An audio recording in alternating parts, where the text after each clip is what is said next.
Hello guys, तो आज हम लोग बिहार के सॉइल के बारे में जानते हैं। तो यहाँ पे आपको पिडमॉन्ट सॉइल मिलता है जो कि सिर्फ वेस्ट चंपारण में मिलता है। ठीक है, पिडमॉन्ट सॉइल ये थोड़ा स्वैम्पी होता है, तो इसीलिए यहाँ पे राइस की खेती हो सकती है। अब ये राइस आप जानते हैं, यहाँ पे मरचा राइस फेमस है ना वेस्ट चंपारण का, जिसको जीआई टैग भी मिला है, तो ये यहाँ पे पाया जाता है। फिर ये वाला एरिया जो है ये राइस सॉइल के लिए वेस्ट चंपारण से किशनगंज की, यहाँ पे भी आपका राइस की खेती हो गई। फिर जूट, शुगर केन, धान की खेती बहुत बढ़िया होती है। फिर जब अगर आगे बढ़ोगे तो ये वाला इलाका ये आपका, और ये इलाका जो है ये वाला इलाका, इसको हम ओल्ड एलुवियल सॉइल कहते हैं।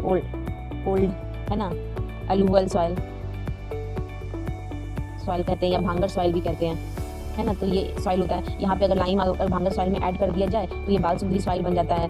तो ये बाल सुंदरी सॉइल जो है आपका, इसमें ना लाइम और बाल नाम है इसलिए बालू होता है, दोनों मिक्स होता है। ये मिट्टी आपका केला, आम, लीची के लिए, मुजफ्फरपुर एरिया में देखिए आपका लीची बहुत होता है, तो ये सब के लिए ये मिट्टी बहुत फेमस है। फिर आप आगे बढ़ोगे तो ये आपका यहाँ पे आपका जो है गंगा नदी है। ठीक है, गंगा नदी का ये पूरा एरिया जो है, ये पूरा एरिया खादर सॉइल के लिए फेमस है।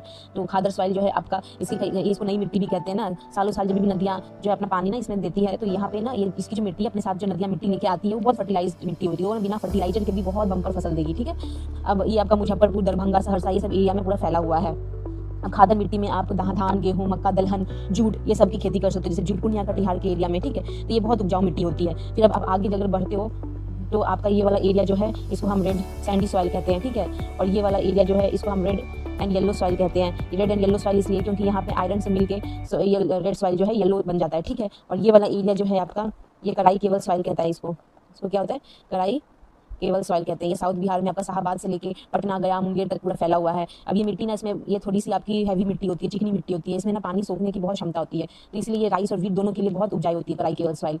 ठीक है, फिर आपका जो है रेड एंड येलो सॉइल होते हैं, यहाँ पे ये उतनी उपजाऊ नहीं होती है, तो यहाँ पे मोटे अनाज होते हैं। ये भी रेड सैंडी सॉइल भी उतनी उपजाऊ नहीं होती है, तो इसमें भी आपका मोटे अनाज होंगे, ज्वार, बाजरा, ऐसे अनाज आप यहाँ पे उपजा सकते हो। तो आई होप कि आपको समझ में आया है गाइज। तो थैंक यू गाइज।